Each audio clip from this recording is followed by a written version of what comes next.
When the fire truck stopped in front of my house, lights flashing red against the roses I'd planted myself, I knew Karen had finally crossed the line. The smoke wasn't real, just the smell of her lies burning out. Someone had reported a brush fire in my yard, but what they found instead was a garden war, and I was done losing. I moved into Cypress Hollow thinking it was paradise. Quiet streets, trimmed lawns, and a little house with enough room for my roses. My name's Ryan Matthews. 35 mechanical engineer quiet guy who just wants peace. My backyard was my retreat after long days buried in blueprints, and for a while that peace felt solid, until she showed up. Karen Whitmore, HOA president. Blonde hair, permanent sunglasses, and a clipboard that might as well have been a sword. She was the kind of woman who smiled while she stabbed you with policy. The first time she came to my door, she said my roses were 2 inches above regulation height. 2 inches. "We have standards here, Ryan," she said, like she was guarding the gates of heaven. I trimmed them down that night, figuring it was easier than arguing. But a week later another letter showed up. Then another. Trash cans visible from street. Door paint not in compliance. Outdoor lighting too bright. I checked the rules. Every one of them was nonsense. My neighbors had the same setup. The only difference, they weren't me. Karen had found her new project, and apparently it was me. At first I tried to play nice. I sent emails. I called the HOA office. I even brought cookies to the next community meeting like some kind of peace offering. She took the cookies, smiled, and the next day sent me a $150 fine for aesthetic inconsistency. That was the moment I started to realize this wasn't about community, it was about control. One afternoon I caught her in my front yard, actually inside the fence, sticking one of those bright orange violation notice signs into my flower bed. She didn't even flinch when she saw me. "Just keeping our neighborhood beautiful," she said, tapping her clipboard. "You should thank me." I wanted to yell, but I didn't. I just stood there feeling something boil quietly under my skin. That was the first time I felt powerless in my own home. Over the next few weeks it got worse. Letters piled up, fines doubled. At one point I calculated that I'd lost almost $1,200 to administrative penalties. I started second-guessing myself. Maybe my lights were too bright. Maybe I really didn't belong here. Every time I stepped outside, I felt her eyes from across the street, hidden behind those damn sunglasses. It got to the point I stopped tending my garden at all. The roses wilted. So did my patience. Then one night I got a knock on the door. It was Linda Cruz, my neighbor, a retired accountant who used to be the HOA treasurer. She looked nervous, kept glancing over her shoulder. "Ryan," she said, "I think you need to see something." She pulled out her phone, showing me photos of receipts, paint paving stones, garden furniture, all charged to the HOA account. But the delivery address, Karen's house. "She's using the community fund for her personal remodel," Linda whispered. She even made me sign off some of it before I quit. For the first time in months, I felt that spark of anger turn into focus. Karen wasn't just petty, she was dirty. I asked Linda to email everything to me. That night I printed every photo, every receipt, every email I had from Karen, every violation letter she'd ever sent. Then I opened my laptop and downloaded the full HOA bylaws, the same ones she loved to quote. I read until 3 a.m., highlighting every clause she'd broken.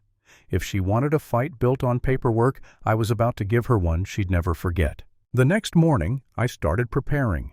I installed security cameras, tiny ones disguised as garden lights. I kept logs of every interaction every time she stepped onto my property without permission, and I baited her just a little. I sent polite emails asking her to clarify certain rules. She responded every time, always smug, always signed Karen Whitmore, HOA president. That signature would be her undoing. For a while I played the part of the obedient homeowner.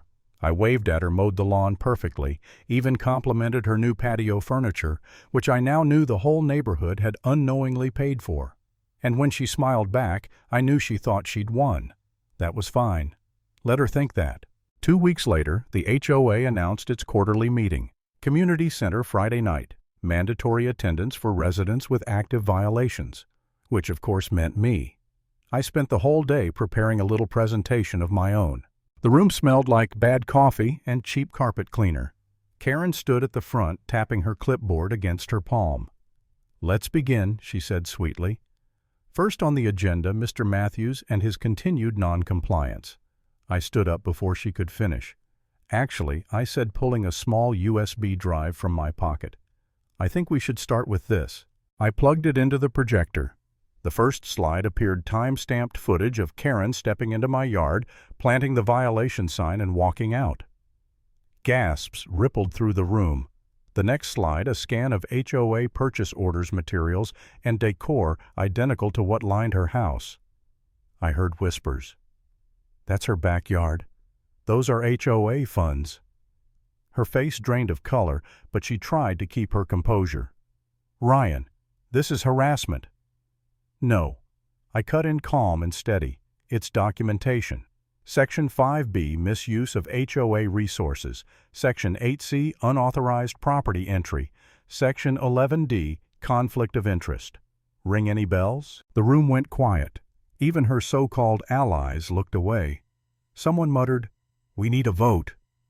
The vice president, an older guy named Paul, raised his hand. "Motion to suspend President Whitmore pending investigation." 8 hands went up. One hers didn't.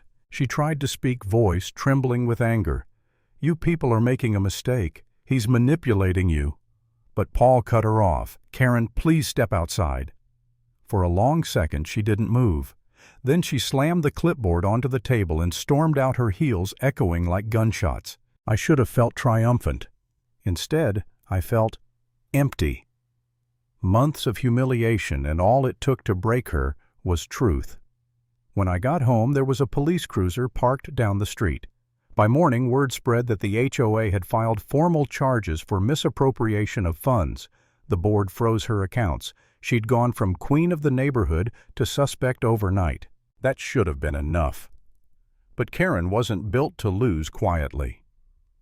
2 days later, a new envelope appeared in my mailbox, emergency HOA notice. Inside was a fake violation form claiming I'd tampered with community documents.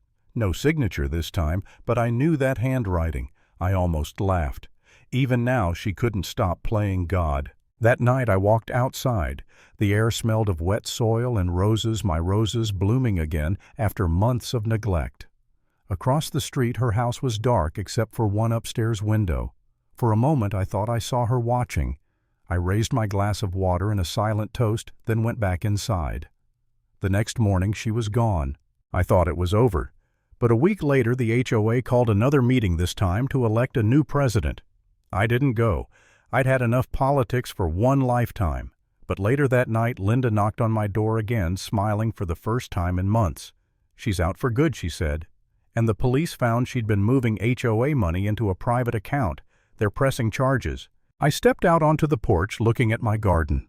The roses were tall again, taller than ever, reaching past the fence like they were free. Across the street, Karen's for sale sign gleamed in the porch light. A moving truck sat in her driveway. I watched in silence as she came out, sunglasses on, lips tight, box in hand. She glanced at me, once pure venom in her eyes. I didn't wave. I didn't smile. I just stood there still and calm as she drove away. When the tail lights disappeared, I finally let out a breath I didn't realize I'd been holding. The street was quiet. No letters, no rules, no Karen. I never went back to another HOA meeting. I didn't need to. Justice didn't need applause, it just needed proof. And for the first time since I moved to Cypress Hollow, I felt at peace. My house, my rules, my garden.